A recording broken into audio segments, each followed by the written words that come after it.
야, 나 지금 베트남이야. 뭐라고? 들었잖아, 베트남이라고. 있잖아. 양계장 담보로 좀 썼어. 사채야.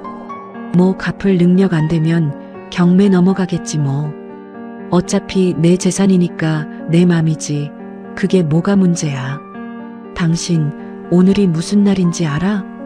발인이지. 알아. 근데 나 거기 있어봤자 뭐가 달라져? 아버지 벌써 돌아가셨는데. 참, 아버지 캐리어 거기 두고 왔다. 쓸데없는 거 들고 다닐 수 없잖아. 넣어놨어. 닭똥 냄새랑 잘 어울릴 거야. 그 남자는 꿈에도 몰랐습니다. 자신이 닭똥 냄새가 배어 있다고 비웃은 그 낡은 캐리어 안에 도대체 무엇이 들어 있었던 걸까요? 사연 시작 전 무료인 구독과 좋아요 눌러주시면 대박 납니다. 사연 시작합니다. 시간을 거슬러 올라가 보겠습니다. 경기도 외곽 구불구불한 비포장도로가 끝나는 곳에 오성구 양계장이 있었습니다. 새벽 4시였습니다. 하늘에 아직 별이 남아있는 시간에 강주하는 눈을 떴습니다. 이불을 걷고 몸을 일으키고 세수를 하고 작업복을 걸쳤습니다. 무릎이 닿을 대로 다른 낡은 바지에 손때가 검게 밴 도배용 앞치마를 둘렀습니다. 머리카락이 얼굴에 흘러내리지 않도록 꽃무늬 수건을 이마 위로 질끈 동여맸습니다. 거울은 보지 않았습니다. 볼 필요가 없었습니다. 오늘도 어제와 같은 하루였습니다. 닭장문을 열자 열기와 냄새가 한꺼번에 쏟아졌습니다. 5만 마리 닭이 좁은 계사 안에서 내뿜는 특유의 냄새. 처음 이 집에 시집 왔을 때는 이 냄새에 밥도 못 먹고 속이 뒤집혔습니다. 창문을 열어놔도 소용이 없었습니다. 아침마다 코를 틀어막고 밥을 먹은 적도 있었습니다. 그런데 이제는 아무렇지 않았습니다. 어느 순간부터 이 냄새가 집 냄새처럼 느껴졌습니다. 아버님 체크무늬 셔츠에도 낡은 가죽 수첩에도 이 집 구석구석에 배어있는 냄새였습니다. 주아는 물통을 들고 닭장 안을 돌았습니다.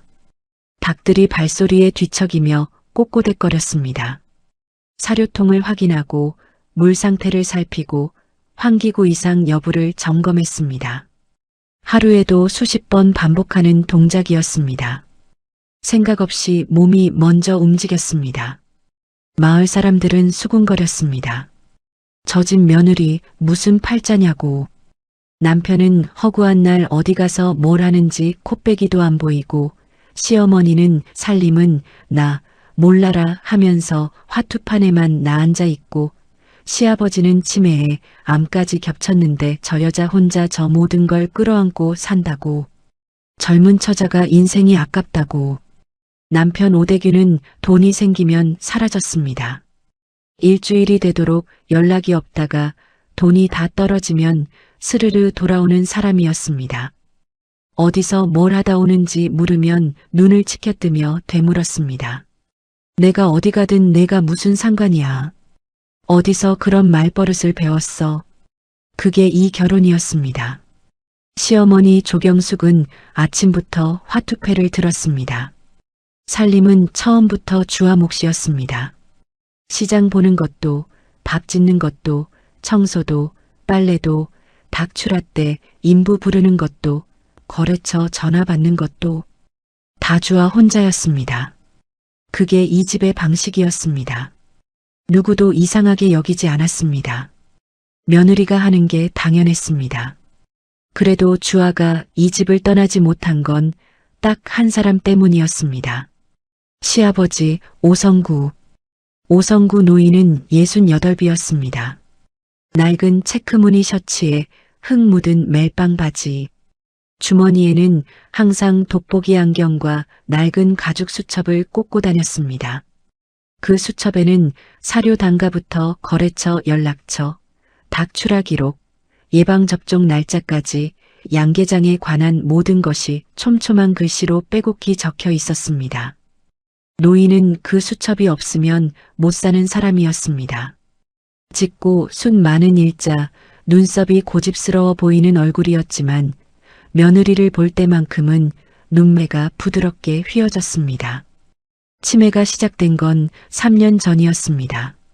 처음에는 약속을 자주 잊었습니다. 다음엔 날짜가 헷갈렸습니다. 그 다음엔 아들과 딸을 구분하지 못하는 날이 늘었습니다. 주아가 들어서면 딸이라고 부르는 날도 있었고 옛 친구라고 반기는 날도 있었습니다. 그래도 며느리 얼굴만큼은 기억했습니다. 어떤 날에는 오대규 얼굴도 못 알아보면서 주아가 닭장에서 돌아와 문을 열고 들어서면 환하게 웃었습니다. 아가, 밥은 먹었냐? 하루에도 수십 번 같은 말을 했습니다. 주아는 수십 번 같은 대답을 했습니다. 네, 아버님. 방금 먹었어요. 그래, 잘 먹어야 힘쓰지. 우리 딸 오늘도 고생했겠네. 딸. 그 한마디가 이상하게 가슴을 건드렸습니다. 친정 부모도 이렇게 불러주지 않았는데 노인은 치매가 와서 며느리인지 딸인지도 구분하지 못하면서 그 부드러운 눈빛만큼은 잃지 않았습니다. 그것 하나면 충분했습니다. 하루 종일 닭장을 청소하고 돌아와 몸이 땅속으로 꺼지는 것 같아도 그 눈빛 하나면 내일을 버틸 수 있었습니다. 그런데 올 초에 더 나쁜 소식이 왔습니다. 시한부 암 선고였습니다. 의사가 말했습니다. 이미 많이 진행된 상태라고, 길어야 몇 달이라고. 주아는 그 말을 병원 복도 하얀 벽 앞에 서서 들었습니다. 아무 말도 할 수가 없었습니다. 의사가 더 무슨 설명을 했는지 귀에 들어오지 않았습니다. 그냥, 아, 이제 정말 끝이 오는구나. 그 생각뿐이었습니다. 집에 돌아와서도 아무한테 말하지 않았습니다. 오대규는 어디 나가 있었고 조경숙은 화투패를 들고 있었습니다. 말해봤자 달라지는 건 없었습니다. 그날 밤 닭장 안에 혼자 서서 주아는 처음으로 눈물을 흘렸습니다. 아무도 없는 계사 한가운데서 닭들이 꼬꼬댁거리는 소리 속에서 소리도 없이 아주 오래 봄이 오던 어느 날 오후였습니다. 주아가 닭장 환기구의 낡은 나사를 고치고 있는데 병원에서 연락이 왔습니다. 핸드폰 화면을 보는 순간 손이 굳었습니다. 달려갔습니다. 신호가 바뀌기를 기다릴 새가 없었습니다. 병원 복도를 뛰었습니다. 병실 문을 열고 들어가니 성구 노인이 침대 위에 반드시 누워 산소 마스크를 끼고 있었습니다. 의식은 있었습니다. 눈이 열려 있었습니다. 그러나 목소리가 나오지 않았습니다. 입술만 간신히 달싹였습니다. 주아는 노인의 손을 잡았습니다. 흙과 세월이 겹겹이 박혀 굳어진 거칠고 두꺼운 손이었습니다. 이 손이 30년을 양계장을 지켰습니다. 이 손이 닭장을 짓고 사료를 풀고 계란을 날랐습니다. 이 손이 며느리 금반지를 끼워주었습니다. 성구 노인이 힘겹게 입을 달싹였습니다. 수첩을 잘 챙겨라. 주아가 노인 쪽으로 몸을 기울여 귀를 가까이 댔습니다. 아버님, 수첩이요? 어떤 수첩이요? 캐리어 안에 낡은 가죽 수첩. 그거 내 거야, 아가. 반드시 챙겨야 한다. 아버님, 약속해라. 아가야, 반드시. 주아가 노인의 손을 두 손으로 꽉 쥐었습니다. 약속드릴게요, 아버님. 꼭 챙길게요. 걱정 마세요. 노인의 눈이 가만히 감겼습니다. 입가에 희미한 무언가가 스쳤습니다. 안도인지 웃음인지 그것이 이 세상에서 오성구 노인이 며느리에게 보여준 마지막 표정이었습니다. 그 순간 의료진이 황급히 들어왔습니다. 커튼이 쳐졌습니다. 주아는 복도로 밀려나왔습니다. 벽에 등을 기댔습니다. 눈을 감았습니다. 가슴 안쪽이 바위에 눌리는 것처럼 조여왔습니다. 눈물도 나오지 않았습니다. 그냥 멍했습니다.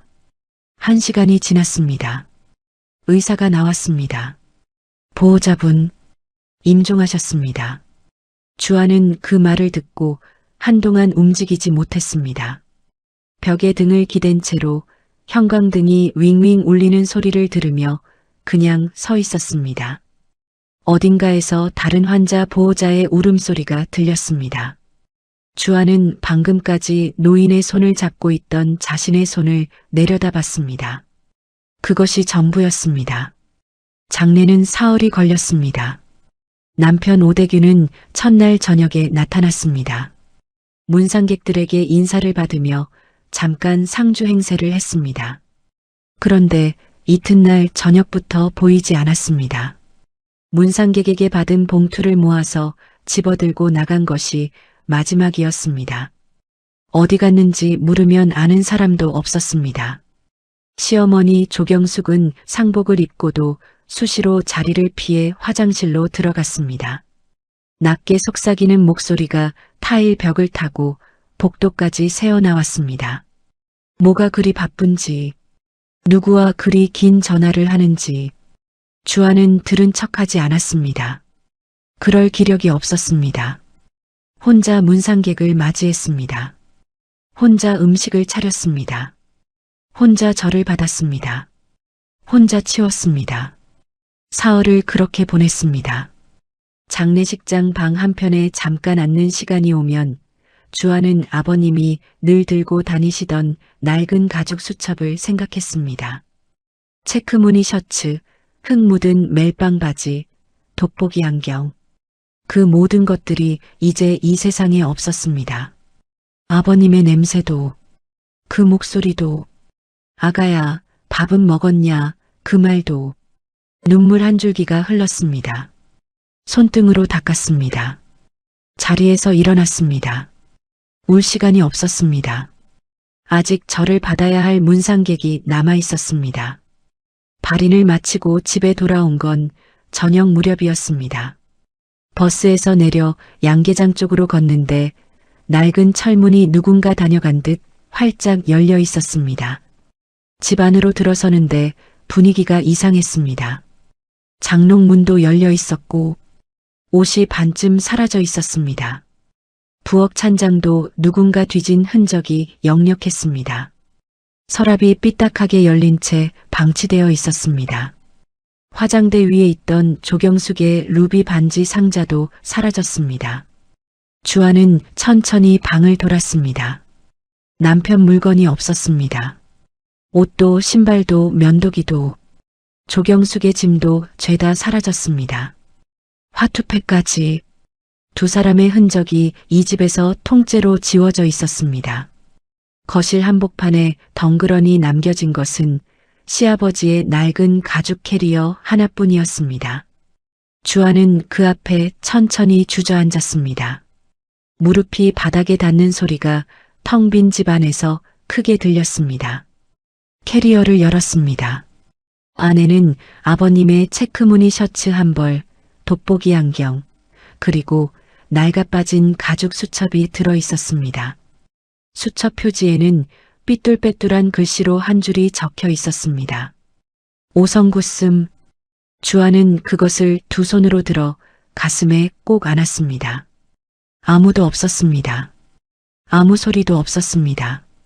닭장에서 닭 울음소리만 어둠 속에서 희미하게 들려왔습니다. 그때 휴대폰이 울렸습니다.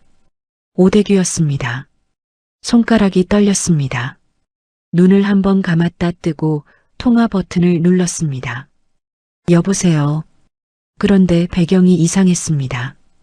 공항 특유의 웅성거림, 영어와 베트남어가 섞인 안내방송, 오대규의 목소리는 어딘가 느긋하고 가벼웠습니다. 아, 나 지금 베트남이야. 주아의 손이 굳었습니다. 뭐라고? 베트남? 공항이라고 한 번에 알아들어라. 있잖아. 양계장 담보로 좀 썼어. 사채야. 뭐 갚을 능력 안 되면 경매 넘어가겠지. 어차피 내 재산이니까 내 맘이지. 당신 오늘이 무슨 날인지 알아? 발인이지 뭐. 알아. 근데 나 거기 있어봤자 달라지는 게 뭐가 있어? 아버지 이미 돌아가셨는데. 말문이 막혔습니다. 오대규는 개의치 않았습니다. 참, 아버지 캐리어 거기 두고 왔다. 무거운 거 들고 다닐 수 없잖아. 넣어놨어. 닭똥 냄새랑 잘 어울릴 거야. 강주하는 캐리어를 가슴에 안고 있었습니다. 아버님의 셔츠 냄새가 가슴에 닿았습니다. 당신, 지금 아버님 유품 얘기한 거야. 오대규가 픽 웃었습니다. 유품? 야, 뒤져봤자 낡아 빠진 수첩이랑 셔츠 몇 장이지. 쓸모없는 거 모아두는 게 노인네 취미 아니냐. 아, 맞다. 엄마도 같이 갔으니까 혼자 잘 지내. 나 전화하지 마. 바쁘니까. 툭 끊겼습니다. 다시 걸었습니다. 받지 않았습니다. 또 걸었습니다. 받지 않았습니다. 3번, 4번, 5번, 받지 않았습니다. 주아는 전화기를 바닥에 내려놓았습니다. 아버님이 흙 속으로 들어가신 날, 남편은 공항 게이트 앞 의자에 다리를 꼬고 앉아 희죽거리고 있었습니다. 말도 안 됐습니다. 이 남자와 5년을 살았습니다. 이 집에서 새벽마다 닭장을 청소하며 5년을 버텼습니다. 빚을 대신 갚고 시어머니 뒤치다꺼리를 하고 아버님 병수발을 혼자 들었습니다. 그 결과가 이것이었습니다. 발인 날 공항에서 걸려온 전화 한 통, 그리고 낡은 캐리어 하나. 주아는 눈을 들어 닭장 쪽을 봤습니다. 어둠 속에서도 닭 울음소리가 간간히 들렸습니다. 아버님이 평생 지키신 곳이었습니다. 손등이 터지도록, 허리가 굽도록, 무릎이 닳도록 새벽마다 일어나 30년을 지키신 곳, 그 냄새가 배어있는 곳, 그 노인의 일생이 담긴 곳, 내줄 수 없었습니다. 주아는 자리에서 일어났습니다. 어깨가 반듯하게 펴졌습니다. 옷장 서랍 맨 아래 칸을 열었습니다. 결혼할 때 시아버지가 직접 손에 들고 오셔서 건네주신 패물함이 있었습니다. 금반지, 진주 목걸이, 작은 귀걸이 세트, 패물함을 들었습니다. 묵직했습니다. 결혼식 날이 떠올랐습니다. 주름진 손이 떨리면서 금반지를 손가락에 끼워주던 장면이. 노인이 말했습니다. 우리 딸 고생했다. 앞으로도 고생하겠지만 아버지가 옆에 있다. 눈이 화끈거렸습니다. 이로 입술 안쪽을 깨물었습니다. 가방에 패물함을 넣었습니다. 신발을 깨어 신었습니다. 문 앞에서 잠깐 멈췄습니다. 닭장 쪽을 봤습니다. 어둠 속에 서 있는 낡은 개사 지붕이 보였습니다. 아버님, 저 지키겠습니다. 혼자 중얼거렸습니다. 그리고 문을 나섰습니다. 해가 뜨기 전이었습니다. 그날 밤 주아는 오래 잠들지 못했습니다. 캐리어를 옆에 두고 누웠습니다. 시아버지의 체크무늬 셔츠를 꺼내 이불 위에 올려놓았습니다. 낡고 바랜 셔츠, 팔꿈치 부분이 헤어져 있었습니다. 아버님이 이 셔츠를 입고 닭장을 돌던 모습이 눈에 선했습니다. 돋보기 안경을 꺼내 들었습니다. 렌즈에 손자국이 남아 있었습니다. 아버님 손자국이었습니다. 주아는 안경을 조심스럽게 닦았습니다. 그냥 별 이유 없이 수첩을 꺼냈습니다. 표지를 손가락으로 쓸었습니다. 수첩을 열었습니다. 닭 출하 기록, 사료단가 메모, 거래처 연락처들. 그런데 뒷표지가 이상하게 두꺼웠습니다. 손가락으로 눌러봤습니다. 안에 뭔가가 들어있는 것 같은 느낌이었습니다. 주아는 수첩을 덮었습니다. 아직이었습니다. 지금 당장 확인할 기력이 없었습니다. 내일 제대로 보겠습니다. 주아는 수첩을 가슴에 올려놓고 눈을 감았습니다. 닭장에서 닭 울음소리가 들렸습니다. 규칙적으로 끊임없이 바깥에서 봄바람이 낡은 슬레이트 지붕을 스치는 소리가 들렸습니다.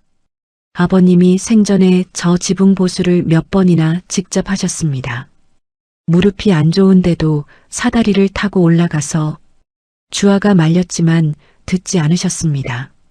내가 고쳐야 돈이 나오지. 돈 주고 사람 부를 형편이 되냐? 그 지붕이 아직도 저렇게 서 있었습니다. 주아는 천장을 봤습니다. 눈이 화끈거렸습니다. 그러나 눈물은 흘리지 않았습니다. 울면 지는 겁니다. 아버님도 그러셨을 것입니다. 30년 전 이 집을 처음 시작할 때 아무것도 없는 땅에 혼자 서서 어금니를 깨물었을 것입니다. 그리고 새벽에 일어났을 것입니다. 패물함을 들고 나선 길의 첫 번째 목적지는 금은방이었습니다. 읍내 시장 골목 안쪽 유리창에 금 시세가 붙어있는 작은 가게였습니다. 주인 할아버지가 돋보기를 끼고 패물을 하나하나 들여다봤습니다. 금반지, 진주 목걸이, 귀걸이 세트. 저울에 올리고 성분을 보고 한참을 뜸을 들이더니 말했습니다. 140만 원. 주아는 눈을 한번 감았다 떴습니다. 주세요. 한마디도 더 달라고 하지 않았습니다. 흥정할 시간이 없었습니다. 두꺼운 봉투를 받아쥐었습니다. 손이 차가웠습니다. 결혼식 날 아버님이 직접 손에 끼워주시던 금반지였습니다. 주름진 손이 떨리면서 우리 딸 고생했다 하시던 그 반지가 지금 저울 위에 올라가 있었습니다. 주아는 봉투를 가방 깊숙이 밀어 넣었습니다. 뒤돌아 걸었습니다. 뒤를 돌아보지 않았습니다. 사채업자 사무실은 읍내 변두리 2층짜리 건물에 있었습니다. 입구에서부터 담배 냄새가 진동했습니다. 소파에 앉아있던 남자 둘이 주아를 위아래로 훑쳤습니다. 그중 한 명이 안쪽 방에 소리쳤습니다. 오대규 와이프 왔어요. 잠시 후 나온 남자는 40대 초반, 머리를 짧게 친 남자였습니다. 이름은 박 실장이라고 했습니다. 그가 테이블에 서류를 탁 내려놓으며 말했습니다. 아시죠? 원금 4천만 원에 이자 붙어서 현재 4,800이에요. 2주 안에 못 갚으면 양계장 경매 넘어갑니다. 주아는 봉투를 꺼냈습니다. 140만 원입니다. 우선 이자 일부 먼저 납입하겠습니다. 상환 기간 연장 부탁드립니다. 박 실장이 코웃음을 쳤습니다. 140? 아주머니, 지금 장난해요? 4,800에 140이 무슨 의미가 있어요? 한 달만 주세요. 이래서 갚겠습니다. 이래서요? 박 실장이 뒤에 앉은 남자들을 보며 피식 웃었습니다. 그 남자들도 따라 웃었습니다. 주아는 흔들리지 않았습니다. 눈이 가늘어졌습니다. 목소리는 낮고 조용했습니다. 저 어디 도망 안 갑니다. 제가 그 양계장 지킵니다. 닭도 제가 키웁니다. 4달까지 갚지 못하면 그때 경매 넘기세요. 하지만 제가 지키는 동안엔 재산 가치가 유지됩니다. 지금 경매 넘기면 금매로 헐값에 팔려요. 어느 쪽이 이득인지는 계산하실 줄 아시죠? 정적이 흘렀습니다. 박 실장이 주아를 천천히 봤습니다. 표정이 바뀌진 않았습니다. 하지만 손가락으로 테이블을 두드리며 말했습니다. 한 달, 딱 한 달이에요. 그 안에 500 못 가져오면 그날로 경매 들어갑니다. 집으로 돌아온 주아는 그날 저녁 읍내 인력사무소에 전화를 넣었습니다. 도배일 배울 수 있을까요? 아무것도 몰라도 되나요? 전화기 너머에서 퉁명스러운 목소리가 들렸습니다. 내일 새벽 5시에 사무소 앞으로 오세요. 이튿날 새벽 어둠이 채 거치지 않은 시간에 주아는 인력사무소 앞에 섰습니다. 이미 10명 남짓한 사람들이 모여 있었습니다. 대부분 50대 이상의 남자들이었습니다. 주아처럼 여자는 둘뿐이었습니다. 작업복을 빌렸습니다. 도배용 앞치마를 받았습니다. 첫 현장은 아파트 리모델링이었습니다. 선임 도배사 아저씨가 주아에게 풀통을 건네며 말했습니다. 초보는 풀칠부터야. 벽지 뒷면에 고르게 발라. 기포 생기면 안 돼. 네. 손 빠르게 해야 돼. 우리 시간 비싸거든. 알겠습니다. 첫날은 발목이 끊어지는 줄 알았습니다.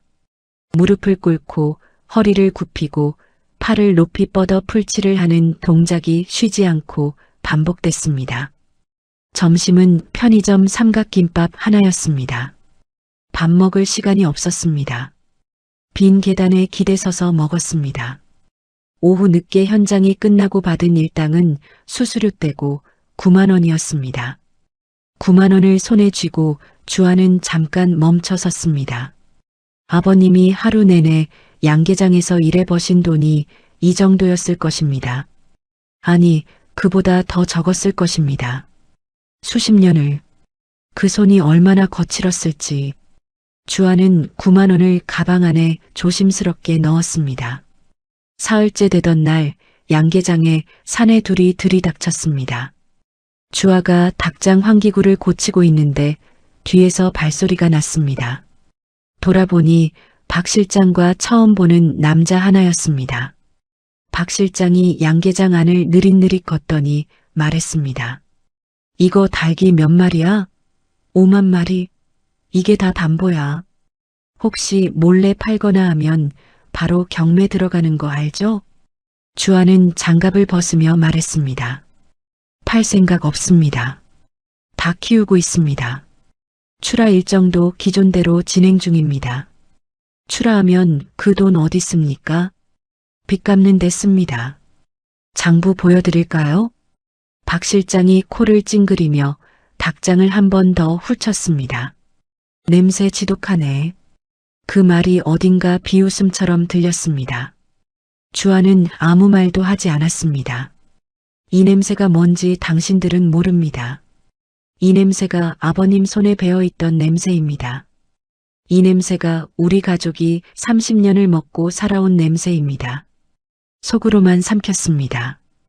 그런데 닷새가 지나던 날 밤이었습니다. 도배 현장을 마치고 양계장에 돌아오니 대문 앞에 낯선 중년 여자가 서 있었습니다.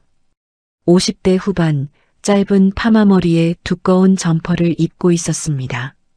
강주아 씨 맞죠? 저 전셋집 주인이에요. 주아가 걸음을 멈췄습니다. 여자가 말을 이었습니다.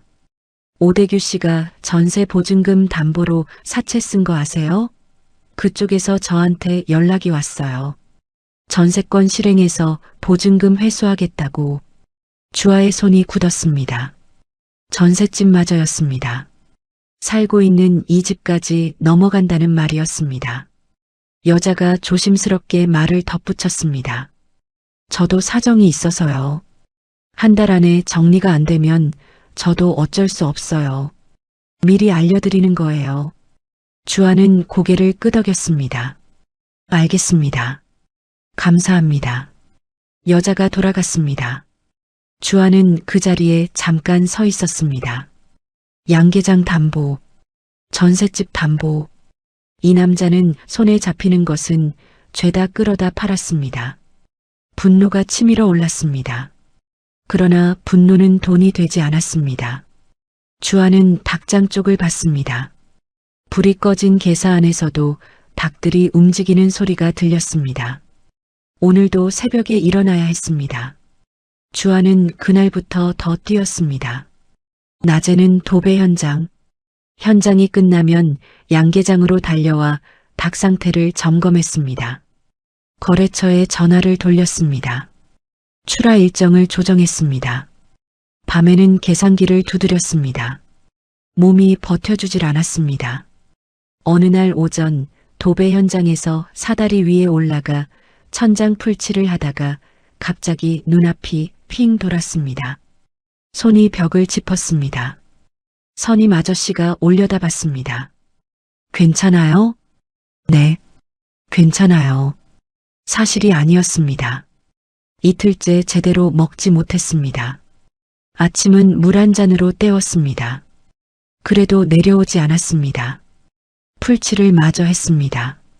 그날 저녁 양계장에 돌아와 계사 안에 들어섰을 때였습니다. 닭들이 평소보다 부산스럽게 울었습니다. 살펴보니 환기팬 하나가 멈춰 있었습니다. 낡은 모터가 과열된 것이었습니다. 주아는 공구를 가져와 모터를 직접 뜯었습니다. 전선 연결 상태를 확인했습니다. 손이 기름에 범벅이 됐습니다. 손바닥이 긁혔습니다. 2시간 넘게 매달려서 간신히 팬을 다시 돌렸습니다. 계사 안에 바람이 돌기 시작하자 닭들이 잠잠해졌습니다. 주아는 바닥에 주저앉았습니다. 등을 계사벽에 기댔습니다. 기름 묻은 손을 무릎 위에 올려놓았습니다. 몸이 무거웠습니다. 눈이 감겼습니다. 그러면 안 됐습니다. 자면 안 됐습니다. 아직 계산기를 돌려야 했습니다. 거래처에 보낼 문자도 써야 했습니다. 주아는 벽을 짚고 다시 일어섰습니다. 아버님이 말씀하셨습니다. 잘 먹어야 힘을 쓴다고. 그 말이 지금 귓가에 맴돌았습니다. 알겠어요, 아버님. 잘 먹을게요. 혼자 중얼거렸습니다. 그리고 부엌으로 들어가 냉장고를 열었습니다. 계란 3개와 된장 1숟가락. 그것으로 밥을 지었습니다. 먹었습니다. 천천히 다 먹었습니다. 열흘이 지났습니다. 도배 일당, 닭 출하 수익, 허리띠를 졸라매고 모은 돈이 270만 원이었습니다. 한 달 기한까지 20날 남았습니다. 주아는 밤마다 계산기를 두드렸습니다. 가능한 숫자가 나오지 않았습니다. 아무리 조여도 한 달 안에 500만 원이 나오질 않았습니다. 그날 밤 자려고 누웠는데 잠이 오지 않았습니다. 천장을 보다가 옆에 놓인 시아버지 캐리어를 봤습니다. 수첩을 꺼냈습니다. 낡은 가죽 표지를 손가락으로 쓸었습니다. 수첩을 열었습니다. 노인의 글씨가 빼곡했습니다. 닭 출하 기록, 사료단가 메모, 거래처 연락처들. 누렇게 바랜 종이마다 오성구라는 사람의 일생이 담겨 있었습니다. 맨 뒷장까지 넘겼습니다. 더는 없었습니다. 주아는 수첩을 덮으려다 멈췄습니다. 뭔가 이상했습니다. 수첩 뒷표지가 유독 두꺼웠습니다. 다른 페이지보다 확실히 두꺼운 느낌이었습니다. 손가락으로 눌러보니 안에 무언가가 들어있는 것 같았습니다. 주아는 상체를 일으켰습니다. 부엌에서 과도를 가져왔습니다. 손이 떨렸습니다. 아버님이 말씀하셨습니다. 수첩을 잘 챙기라고. 그냥 수첩을 잃어버리지 말라는 뜻이 아니었을 것입니다. 가죽 뒷면 가장자리에 칼끝을 댔습니다. 천천히, 아주 천천히 가죽을 벗겼습니다. 그러자 나왔습니다. 노란 종이 한 장이 접혀 있었습니다. 주아는 그것을 꺼내 펼쳤습니다. 오래된 서류였습니다. 종이가 손에 닿는 순간 바스러질 것처럼 얇았습니다. 30년 전 날짜가 찍혀 있었습니다. 위에 뭔가 인쇄된 글자들이 있었고 아래에는 도장이 찍혀 있었습니다. 주아는 눈을 가늘게 떠서 읽었습니다. 글자 하나하나가 눈에 들어오는데 심장이 멎는 것 같았습니다. 주식이었습니다. 적혀 있는 기록을 보니 30년 전 시아버지가 친구에게 돈을 빌려주고 돈 대신 받아둔 주식이었습니다. 회사 이름이 적혀 있었습니다. JK전자. 주아는 그 이름을 보고 숨을 멈췄습니다. JK전자. 지금 대한민국 시가총액 1위 기업. 전 세계 반도체 시장을 쥐고 흔드는 그 회사의 모태가 된 주식이 지금 이 손 안에 있었습니다.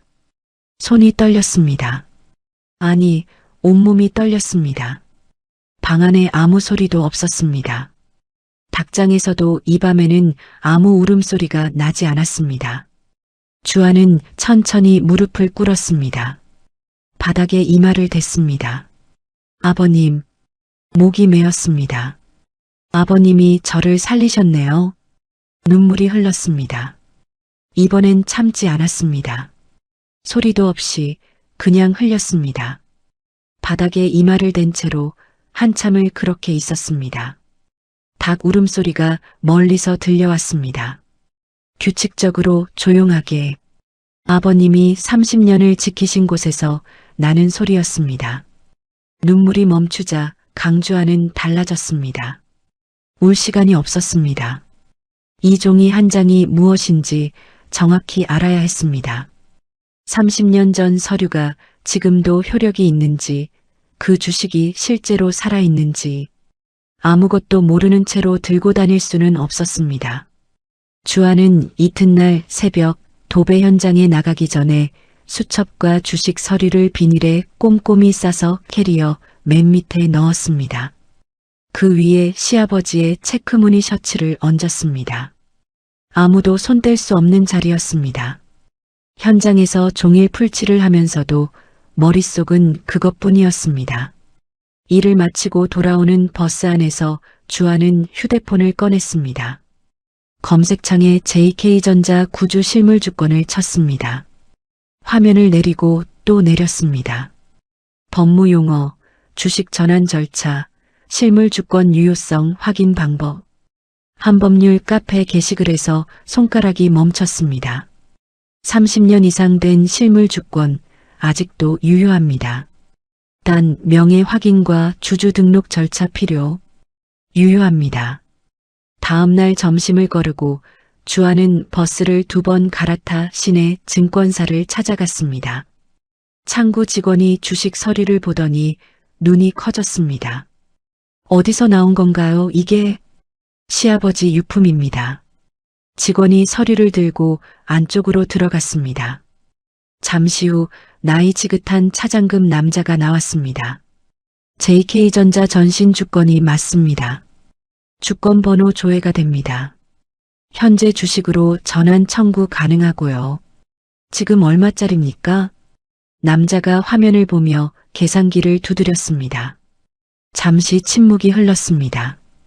액면 분할이랑 전환 비율 고려하면 현재 시세 기준으로 전부 환산 시 대략 40억에서 50억 사이 됩니다. 주아는 아무 말도 하지 못했습니다. 남자가 다시 말했습니다. 물론 정확한 건 명예 이전이랑 실사 거쳐야 하지만 서류 자체는 이상 없습니다. 주아는 테이블을 한번 짚었습니다. 40억. 그 말이 귓가에서 맴돌았습니다. 집으로 돌아오는 버스 안에서 주아는 창밖을 봤습니다. 경기도 외곽의 낮고 평평한 농밭. 그 끝에 양계장 지붕이 보였습니다. 낡은 슬레이트 지붕이 석양에 붉게 물들었습니다. 아버님은 알고 계셨던 걸까요? 이 주식이 언젠가 이렇게 될 줄. 아니면 그냥 소중히 간직한 것뿐이었을까요? 알 수 없었습니다. 하지만 한 가지는 알았습니다. 그 노인이 며느리에게 이것을 남겼습니다. 아들도 아니고 아내도 아니고 오로지 강주아에게. 버스가 정류장에 섰습니다. 주아는 자리에서 일어났습니다. 발이 땅에 닿는 순간 등이 반듯하게 펴졌습니다. 일주일 후 주아는 주식 일부를 처분했습니다. 변호사와 세무사를 먼저 찾았습니다. 절차대로 명예 이전을 했습니다. 양도 가능한 범위를 확인했습니다. 그리고 주식 일부를 현금화했습니다. 사채업자 박 실장에게 전화가 갔습니다. 원금이랑 이자 전액 갚겠습니다. 오늘 오전에 이체합니다. 전화기 너머가 잠시 조용해졌습니다. 전액이요? 네, 전액입니다. 채무 완제 확인서 준비해 주십시오. 전셋집 보증금 문제도 같은 날 정리됐습니다. 집주인 여자에게 전화를 했습니다. 보증금 반환 걱정 안 하셔도 됩니다. 제가 처리했습니다. 전화기 너머에서 한동안 말이 없다가 여자가 낮게 말했습니다. 어떻게 된 거예요? 아버님이 남겨주신 겁니다. 그것으로 끝이었습니다. 빚을 다 갚은 날 오후 주아는 양계장에 혼자 서 있었습니다. 닭 울음소리가 사방에서 울렸습니다. 낡은 슬레이트 지붕, 녹슨 철망, 30년 된 환기장치. 아버님이 손수 고치고 또 고치며 버텨낸 것들이었습니다.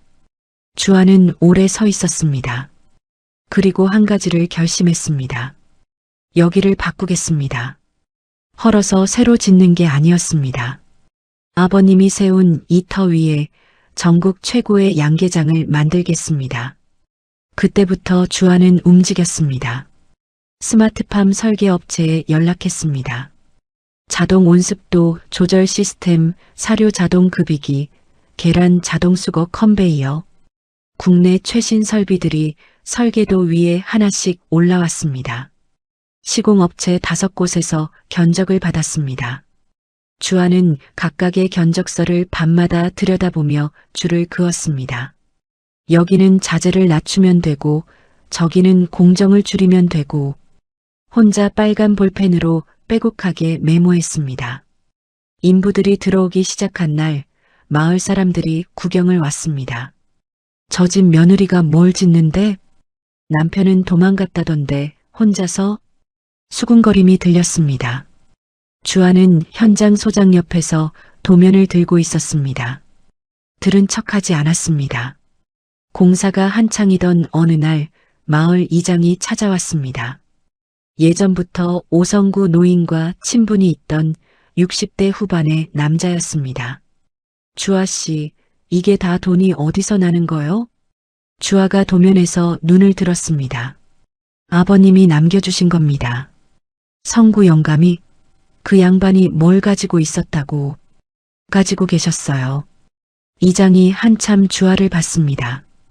그래, 그 영감이 며느리 복이 있더라니. 아들놈은 쌍놈도 안 됐는데. 주아는 아무 말 없이 다시 도면을 봤습니다. 공사가 마무리되던 날 밤이었습니다. 주아는 새 계사 한가운데 섰습니다. 하얀 형광등 불빛 아래 청결하고 넓은 계사가 펼쳐져 있었습니다.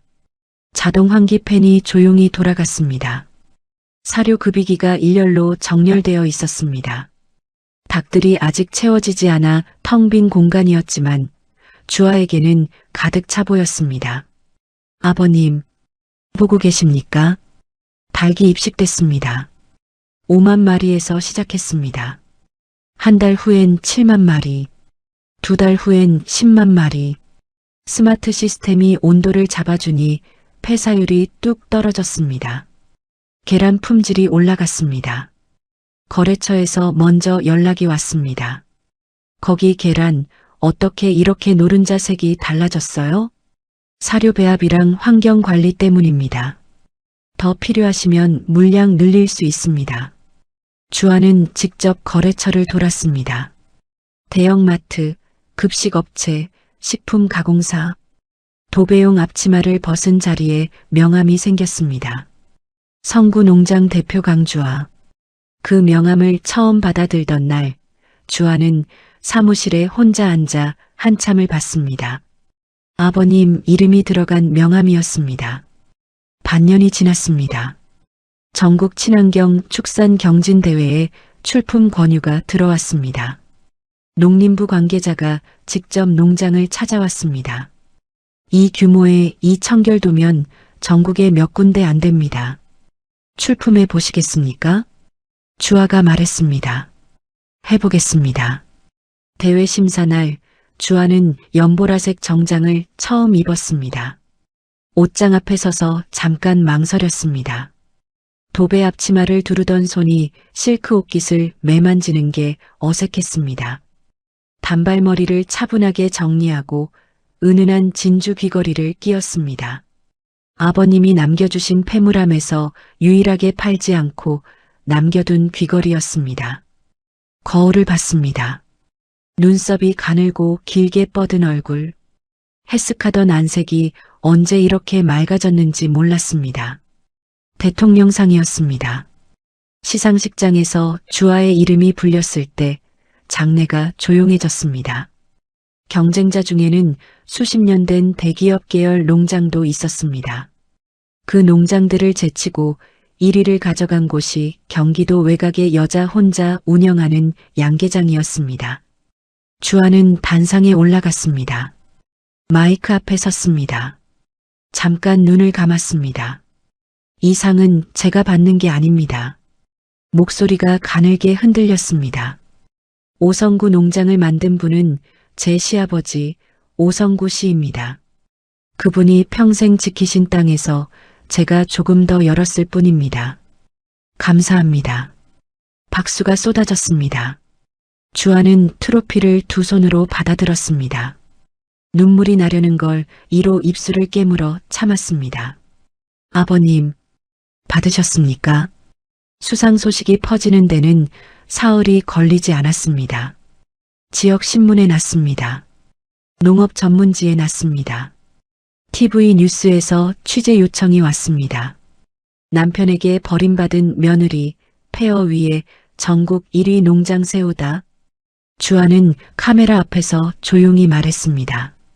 버림받았다고 생각하지 않습니다.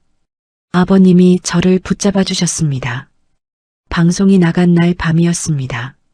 직원 현수가 사무실에서 뉴스 화면을 보며 말했습니다. 대표님, 진짜 전국구 됐어요. 주아는 차 한 잔을 들며 말했습니다. 일이나 해요, 현수 씨. 현수가 머리를 극적이며 나갔습니다. 주아는 창밖을 봤습니다. 개사 불빛이 보였습니다. 자동 시스템이 조용히 돌아가는 소리가 들렸습니다. 아버님, 이렇게 됐습니다. 그런데 주아는 그때 몰랐습니다. 이 방송이 나간 날 밤 베트남 어딘가에서도 누군가 그 화면을 보고 있었다는 것을. 방송이 나간 지 열흘이 지나던 아침이었습니다. 주아가 개사 점검을 마치고 사무실로 들어오는데 직원 현수가 얼굴이 굳은 채로 달려왔습니다. 대표님, 정문 앞에 사람들이 와 있는데요. 좀 이상해요. 주아는 앞치마를 벗으며 밖으로 나갔습니다. 농장 정문 앞에 차 한 대가 서 있었습니다. 남자가 내렸습니다. 번지르르한 가짜 명품 셔츠, 포마드로 쫙 넘긴 기름진 머리, 목에는 굵은 금목걸이, 눈밑이 어둡고 욕심이 가득한 눈빛, 오대규였습니다. 차에서 여자가 내렸습니다. 화려한 호피 무늬 원피스, 인위적으로 치켜올린 눈썹, 뽀글뽀글한 파마머리, 손에는 루비 반지, 조경숙이었습니다. 그 뒤로 짙은 화장의 30대 여자가 선글라스를 끼고 내렸습니다. 이지연이었습니다. 오대규 팔에 손을 걸친 채 양계장을 훑쳤습니다. 소름 끼치는 정적이 흘렀습니다. 오대규가 희죽 웃으며 걸어왔습니다. 아, 나왔다. 방송 잘 봤어. 사업 잘 됐더라. 주아는 눈 하나 깜짝하지 않았습니다. 볼 일이 뭐야? 볼 일? 여기 내 거 아니냐? 아버지 재산이면 아들한테 상속되는 거지. 너 무슨 자격으로 여기서 대표 행세야? 조경숙이 앞으로 나서며 목소리를 높였습니다. 그래. 야, 너. 여기가 어디라고 내가 주인 행세야. 내 아들 재산을 가로채고 뻔뻔하게 TV까지 나와서 당장 명예 넘겨. 주식도 다 내놔. 내연녀 이지연이 선글라스를 올리며 한마디 얹었습니다. 저도 같이 사니까 지분 있는 거 아시죠? 주아는 세 사람을 천천히 봤습니다. 베트남으로 도망갔던 사람들. 장례도 제대로 치르지 않고 사채까지 끌어다 쓰고 달아났던 사람들이 돌아왔습니다.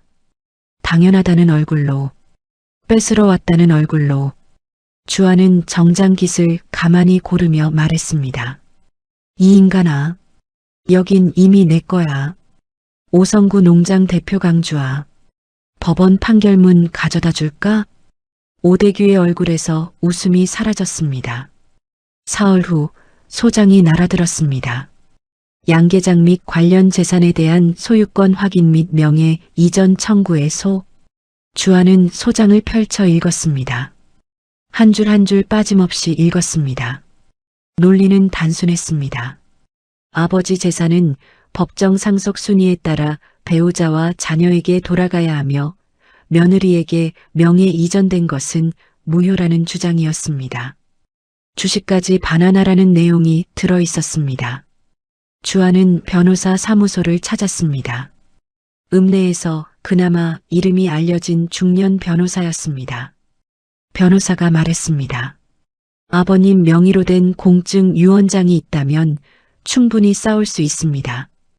유언장 있으시죠? 주아가 잠깐 멈췄습니다. 없습니다. 공증 없이 진행하셨어요? 아버님이 남겨두신 게 있을 것 같은데 아직 확인이 안 됐습니다. 변호사가 안경을 고쳤으며 말했습니다. 그럼 상속 분쟁은 쉽지 않을 수 있습니다. 기본적으로 법정 상속 순위에서 배우자와 자녀가 며느리보다 우선입니다. 상대방이 유언장 부재를 주장하면 불리해질 수 있어요. 재판이 시작됐습니다. 첫 기일이 지나고 두 번째 기일이 왔습니다. 오대규 측은 증인을 세웠습니다. 오성구 노인의 옛 지인이라는 70대 남자가 나타나 진술서를 제출했습니다.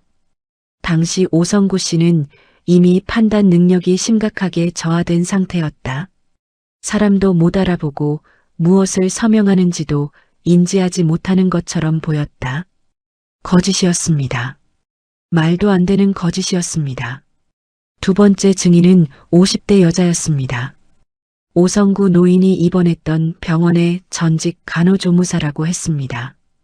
당시 오 씨 환자가 보호자 얼굴도 못 알아봤습니다. 며느리가 왔을 때도 딸인지 아들인지 구분을 못했어요. 그 상태에서 무슨 유언을 쓰겠습니까? 법정안이 술렁였습니다. 오대규가 팔짱을 끼고 앉아 입꼬리를 올렸습니다. 조경숙이 손수건으로 눈가를 찍었습니다. 눈물은 나오지 않는데 손수건만 올라갔습니다. 이지연이 주아를 흘겨봤습니다. 주아의 변호사가 반박 자료를 제출했지만 역부족이었습니다. 진료 기록 일부가 유실된 상태였습니다. 공증 기록도 담당 공증인이 이미 은퇴하여 연락이 닿지 않았습니다. 재판장이 다음 기일을 잡았습니다. 복도로 나오자 변호사가 낮게 말했습니다. 솔직히 말씀드리면 지금 상황이 좋지 않습니다. 상대방이 증인을 2명이나 세웠고 우리 쪽 반박 자료가 약합니다. 혹시 유언장이나 아버님이 남기신 다른 서류가 없는지 다시 한번 찾아보세요. 주아는 고개를 끄덕였습니다. 차가운 복도를 걸어 나오면서도 표정을 바꾸지 않았습니다. 그러나 주차장에 혼자 섰을 때 손이 떨렸습니다. 집에 돌아오니 자정이 넘어 있었습니다. 주아는 불도 켜지 않고 방에 들어갔습니다. 어둠 속에 서 있었습니다. 피눈물이 나는 것 같았습니다. 돈에 포섭된 거짓 증인들, 아버님이 정신도 없는 노인 취급을 당하고 있었습니다. 30년을 새벽마다 일어나 양계장을 지키신 분이, 치매가 와서도 며느리 얼굴만큼은 잊지 않으신 분이, 말도 안 됐습니다. 주아는 캐리어 앞에 주저앉았습니다. 캐리어를 열었습니다. 아버님의 체크무늬 셔츠, 돋보기 안경, 그리고 수첩을 꺼냈습니다. 가죽 뒷면은 이미 도려낸 자리였습니다. 주식이 나왔던 그 자리, 주아는 수첩을 들고 멍하니 앉아 있었습니다. 아버님이 말씀하셨습니다. 수첩을 잘 챙기라고. 수첩을 잘 챙겨라. 그냥 수첩을 잃어버리지 말라는 말이 아니었을 것입니다. 뒷면 가죽 안에 주식을 숨겨두셨습니다. 그렇다면 주아는 수첩 앞표지를 봤습니다. 손가락으로 눌러봤습니다. 두꺼웠습니다. 뒷면과 똑같이 확연히 두꺼운 느낌이었습니다. 심장이 멎는 것 같았습니다. 주아는 부엌으로 달려갔습니다. 서랍에서 과도를 꺼냈습니다. 손이 떨렸습니다. 숨을 고르고 다시 방으로 왔습니다. 수첩 앞표지 가장자리에 칼끝을 댔습니다. 천천히. 아주 천천히 가죽을 도려냈습니다. 안에서 작은 종이 한 장이 나왔습니다. 메모지였습니다. 시아버지 필체였습니다. 또렷하고 힘 있는 글씨였습니다. 치매가 오기 전 정신이 맑을 때 쓰신 글씨였습니다. 두 줄이 적혀 있었습니다. 김선희 변호사 10-, 내가 미리 다 맡겨뒀다. 아가야, 겁내지 마라. 주아는 그 메모지를 손에 쥔 채로 굳어버렸습니다. 내가 미리 다 맡겨뒀다. 아버님이 치매가 오기 전에 정신이 맑을 때 미리 다 맡겨뒀습니다. 겁내지 마라. 지금 이 순간을 위해서 주아는 눈을 들었습니다. 눈이 화끈거렸습니다. 그러나 눈물은 흘리지 않았습니다. 시계를 봤습니다. 새벽 1시였습니다. 이른 새벽이었지만 상관없었습니다. 내일 아침 첫 번째로 전화를 해야 했습니다. 주아는 메모지를 가슴 쪽에 넣었습니다. 알겠습니다, 아버님. 목소리가 낮고 단단했습니다. 제가 끝냅니다. 다음 날 아침 8시 정각이었습니다. 주아는 번호를 눌렀습니다. 신호가 2번 가자 상대가 받았습니다. 김선희 법무법인입니다. 저 강주아라고 합니다. 오성구 어르신 관련해서 전화드립니다. 잠깐 침묵이 흘렀습니다. 그리고 상대의 목소리가 달라졌습니다. 낮고 조심스럽고 그러나 분명한 목소리였습니다. 기다리고 있었습니다. 강주아 씨. 어르신이 말씀하셨어요. 이 번호로 전화가 오면 반드시 받으라고. 언제 오실 수 있으세요? 주아는 눈을 감았습니다. 아버님, 이 전화 한 통을 위해 30년을 준비하셨습니까? 오늘 가겠습니다. 법무법인 사무실은 서울 도심 빌딩 안에 있었습니다. 주아는 연보라 정장을 입고 갔습니다. 진주 귀걸이를 끼었습니다. 담당 변호사 김선희는 50대 후반의 여자였습니다. 차분하고 단단해 보이는 인상이었습니다. 그녀가 서류 봉투를 테이블 위에 올려놓으며 말했습니다. 오성구 어르신께서 3년 전 치매 초기 진단을 받으신 직후 저희 사무소를 찾아오셨습니다. 당시 어르신의 법적 판단 능력은 완전히 유효한 상태였고 공증도 완료된 상태입니다. 주아가 조용히 물었습니다. 내용이 어떻게 됩니까? 며느리 강주아 씨가 직접 저희 사무소에 연락을 취해야만 효력이 발생하는 조건부 유언장입니다. 어르신께서 직접 그렇게 설계하셨습니다. 아들이나 배우자가 먼저 연락하는 경우엔 효력 없음이라고 명시돼 있습니다. 주아가 눈을 들었습니다. 저만 연락해야 열리는 유언이었군요. 그렇습니다. 강주아 씨가 스스로 찾아와야만 열리는 유언이었습니다. 말도 안 됐습니다. 치매 초기에 떨리는 손으로 이 사무실을 찾아와 며느리를 위해 이것을 준비해 두었다는 것이. 주아는 입술을 꽉 깨물었습니다.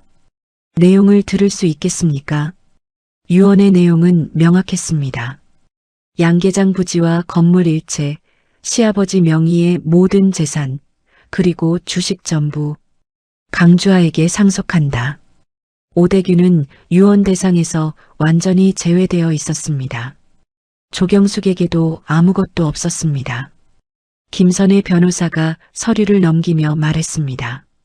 어르신께서 한마디를 덧붙이셨습니다. 제가 읽어드리겠습니다. 우리 딸 주아야. 아버지가 너한테 미안하다. 내 남편놈 어릴 때부터 알아봤어야 했는데 이 늙은이가 눈이 멀었다. 그래도 내가 끝까지 이 터를 지켜줄 것 같아서 믿는다. 성구 농장 내 거다. 그 누구도 빼앗지 못하게 내가 다 막아놨다. 잘 살아라 아가. 사무실 안이 조용해졌습니다.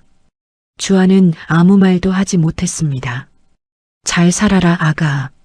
노인의 목소리가 귓가에 들리는 것 같았습니다. 병실에서 산소 마스크를 끼고 힘겹게 입을 달싹이던 그 입술이 주아는 천천히 고개를 숙였습니다. 눈을 감았습니다. 감사합니다, 아버님. 김선의 변호사가 말했습니다. 현재 진행 중인 소송, 제가 맡겠습니다. 공증 당시 담당 공증인 연락처도 저희가 확보하고 있습니다. 당시 어르신 진료 기록 원본도 있습니다. 상대방 증인들이 허위 진술을 했다는 것도 밝혀낼 수 있습니다. 주아가 물었습니다. 이길 수 있습니까? 김선의 변호사가 서류를 정리하며 말했습니다. 어르신이 이미 다 이겨놓으셨습니다. 저는 그걸 법정에서 보여드리기만 하면 됩니다. 주아는 눈을 들었습니다. 창밖으로 서울 도심이 보였습니다. 높은 빌딩들이 오후 햇살에 반짝였습니다. 아버님, 기다리고 계셨군요. 판결 선고일 아침이었습니다. 주아는 새벽 4시에 눈을 떴습니다. 이제는 익숙한 시간이었습니다. 작업복을 입던 손이 연보라 정장 단추를 잠갔습니다. 진주 귀걸이를 끼웠습니다. 거울 앞에 섰습니다. 눈썹이 가늘고 길게 뻗은 얼굴, 안색이 맑았습니다. 해쓱하던 그 얼굴이 아니었습니다. 캐리어를 한번 봤습니다. 앞면과 뒷면이 모두 도려진 채 놓인 낡은 가죽 수첩이 그 안에 있었습니다. 아버님이 숨겨두신 모든 것이 다 꺼내진 수첩이었습니다. 그러나 주아는 그것을 캐리어에서 꺼내 손에 쥐었습니다. 오늘 법정에 들고 가겠습니다. 재판 전날 법정 안에서 일이 터졌습니다. 김선의 변호사가 오대규 측 증인 2명을 반대 신문했습니다. 첫 번째 증인 70대 남자, 오성구 노인의 옛 지인이라고 했습니다. 당시 오성구 씨와 어떤 관계였습니까? 이웃사촌이었습니다. 어르신이 입원하셨던 병원에 몇 번이나 방문하셨습니까? 2~3번 정도. 방문 기록이 있습니까? 기록까지는 어르신 병원 면회 신청부에 이 증인분 성함이 단 한 번도 없습니다. 직접 확인하시겠습니까? 증인의 얼굴이 굳었습니다. 두 번째 증인 전직 간호조무사라는 50대 여자. 해당 병원 재직 기간이 언제입니까? 2014년부터 2017년까지입니다. 오성구 어르신이 입원하셨던 기간이 언제인지 아십니까? 2015년, 2016년 즈음으로 알고 있습니다. 어르신이 입원하신 건 2017년 후반입니다. 증인분이 퇴직하신 이후입니다. 어르신을 직접 본 적이 있으십니까? 여자의 입술이 달싹였습니다. 말이 나오지 않았습니다. 법정 안이 술렁였습니다. 김선의 변호사가 조용히 말했습니다. 두 분 다 오성구 어르신을 직접 뵌 적이 없으십니다. 그렇죠? 정적이었습니다. 재판장이 증인들에게 위증 경고를 했습니다. 피고 측 증인이 들어왔습니다. 첫 번째, 오성구 노인의 담당 의사. 어르신의 법적 판단 능력 상태가 어떠했습니까? 치매 초기 단계에서 일상적 의사소통과 법적 의사결정은 완전히 가능한 상태였습니다. 제가 직접 확인한 내용입니다. 어르신은 자신이 무엇을 결정하는지 분명히 인지하고 계셨습니다. 두 번째, 공증인. 당시 오성구 씨 건은 제가 직접 진행했습니다. 조항 하나하나 직접 확인하시고 수정 요청도 하셨어요. 아주 명석하셨습니다. 이 어르신이 판단 능력이 없었다고요? 말도 안 됩니다. 오대규의 얼굴이 굳어가는 것이 보였습니다. 조경숙이 손수건을 쥐어짰습니다. 눈물은 나오지 않는데 손수건만 올라갔습니다. 그리고 재판이 끝나가던 무렵이었습니다. 법정 복도에서 낯선 여자가 김선희 변호사에게 접근했습니다. 이지연이었습니다.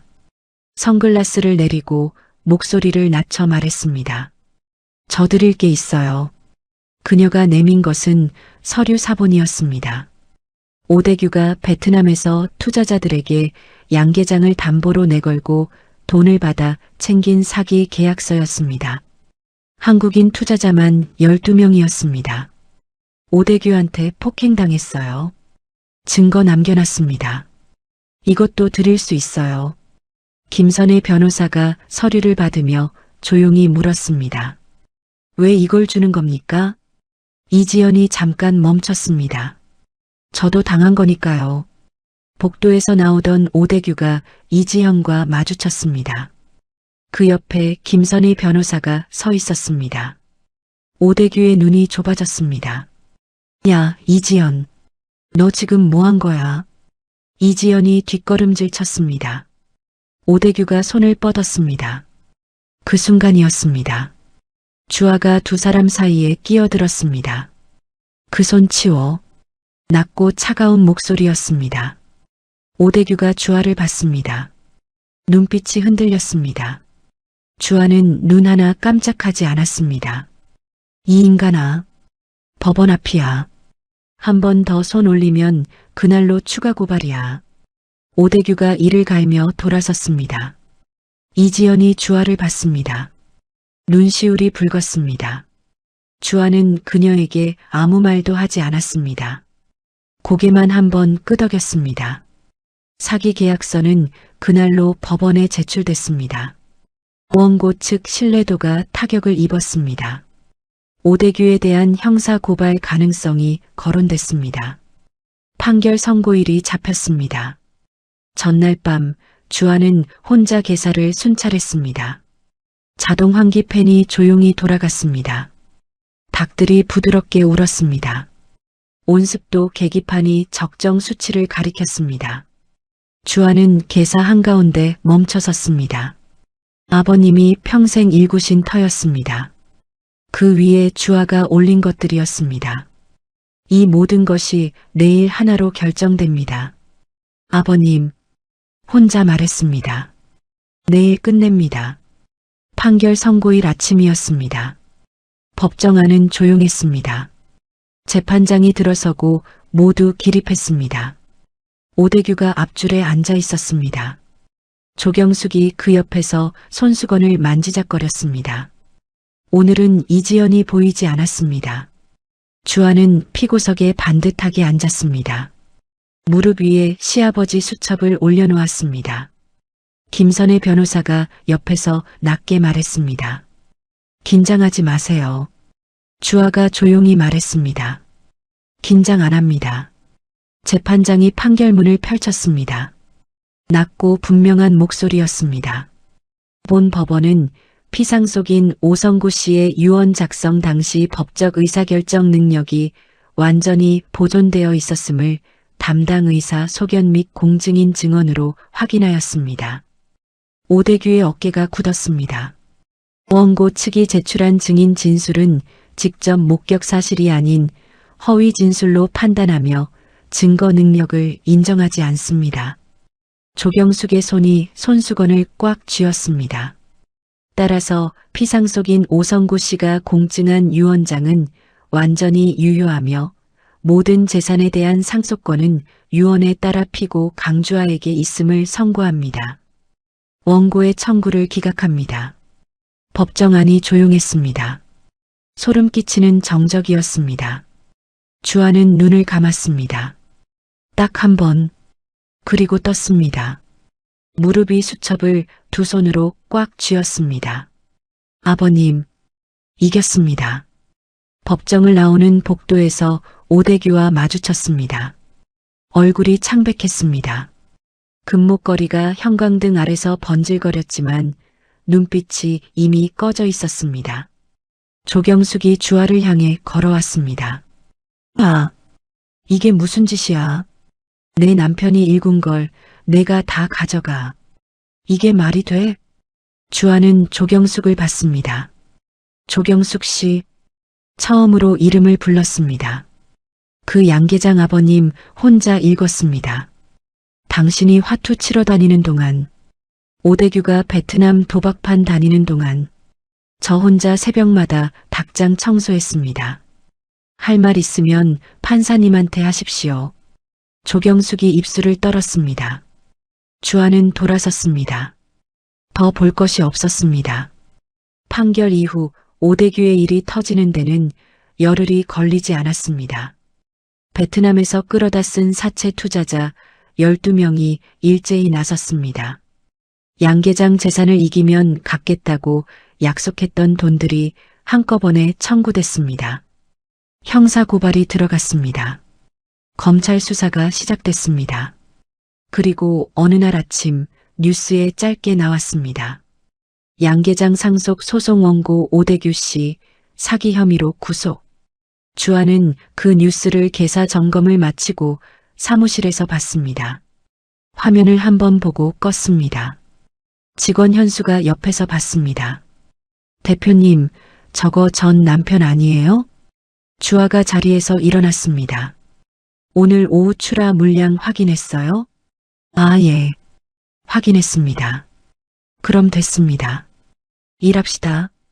이지연은 연락이 끊겼습니다. 오대규 구속 직후 문자 하나가 왔습니다. 저 이제 여기서 멀리 갈게요. 잘 사세요. 주아는 화면을 잠깐 보다가 짧게 답했습니다. 잘 가요. 그것으로 끝이었습니다. 조경숙은 달랐습니다. 아들이 구속되고 나서 혼자 읍내 원룸에 살고 있다는 소식이 들렸습니다. 한 달쯤 지났을 때 마을 이장에게서 전화가 왔습니다. 주아 씨, 조경숙 씨가 요즘 이상하다고. 시장에서 혼자 중얼거리고 길에서 집을 잃어버렸다고 울고 있었대요. 주아는 잠깐 말이 없었습니다. 이장님, 노인보호기관에 연락해 주시겠어요? 비용은 제가 내겠습니다. 주아 씨가요? 그 사람 잘못이 없다는 게 아닙니다. 그냥 돌아가신 아버님 얼굴을 봐서 마지막 돌이라고 생각합니다. 이장이 한참 침묵했습니다. 성구 영감이 사람 하나 제대로 봤구만. 조경숙은 노인보호시설로 들어갔습니다. 치매 증상이 빠르게 진행되고 있었습니다. 주아는 입소 서류에 보증인으로 서명했습니다. 담당 사회복지사가 물었습니다. 관계가 어떻게 되세요? 주아가 잠깐 생각했습니다. 전 시어머니입니다. 많이 힘드셨겠어요. 그런데도 이렇게 해주시니. 주아가 서류를 돌려줬습니다. 아버님이 그러셨으면 하셨을 것 같아서요. 그해 겨울이었습니다. 주아는 건물 부지를 알아봤습니다. 설계사무소를 만났습니다. 복지 전문가를 만났습니다. 직원 현수가 보다 못해 물었습니다. 대표님, 이번엔 또 뭐 짓는 거예요? 주아가 설계도를 내려다보며 말했습니다. 치매 노인 요양센터요. 또 사업을요? 사업이 아닙니다. 현수가 고개를 갸웃했습니다. 그럼요? 주아가 설계도에서 눈을 들었습니다. 아버님 이름으로 짓는 겁니다.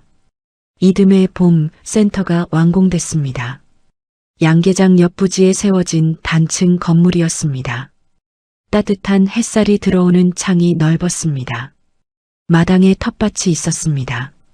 방마다 환기가 잘 됐습니다.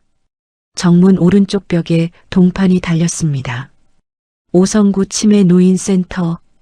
개원식 날 주아는 혼자 그 동판 앞에 섰습니다. 손가락으로 글자를 따라 짚었습니다. 성, 구. 눈이 뜨거워졌습니다. 이번엔 참지 않았습니다. 눈물 한 줄기가 흘렀습니다. 닦지 않았습니다. 아버님, 목이 졌습니다. 이름 오래 남겠습니다. 마을 이장이 개원식에 찾아왔습니다. 동판 앞에 서서 한참 보더니 말했습니다. 성구 영감이 살아서 이걸 봤어야 하는데. 주아가 옆에 서서 말했습니다. 보고 계실 겁니다. 이장이 주아를 봤습니다. 눈가가 붉었습니다. 자네가 이 동네에서 제일 듬직한 사람이야. 성구 영감 딸 맞아. 그날 오후 주아는 계사를 걸었습니다. 자동 급이기가 조용히 돌아갔습니다. 닭들이 부드럽게 울었습니다. 온습도 계기판이 적정 수치를 가리켰습니다. 30년 된 낡은 슬레이트 지붕은 없었습니다. 깨끗하고 환한 계사가 그 자리에 있었습니다. 그러나 터는 그대로였습니다. 아버님이 잡은 터, 아버님이 평생 일군 땅, 그 위에 강주아가 서 있었습니다. 주아는 계사 한가운데 멈춰 섰습니다. 꽃무늬 수건은 없었습니다. 무릎 나온 작업복도 없었습니다. 도배용 앞치마도 없었습니다. 그러나 새벽 4시에 일어나는 몸은 그대로였습니다. 손에 밴 감각은 그대로였습니다. 닭 울음소리가 사방에서 울렸습니다. 주아는 조용히 웃었습니다. 잘 살겠습니다, 아버님. 지옥 같은 닭똥 냄새 속에서 다이아몬드를 캐낸 여인. 강주아의 이야기였습니다. 사연 속 이야기 어떻게 생각하시나요? 댓글로 의견 남겨주세요. 재미있으셨다면 무료인 구독과 좋아요 꼭 부탁드려요. 다음에도 재미있는 사연으로 찾아뵙겠습니다.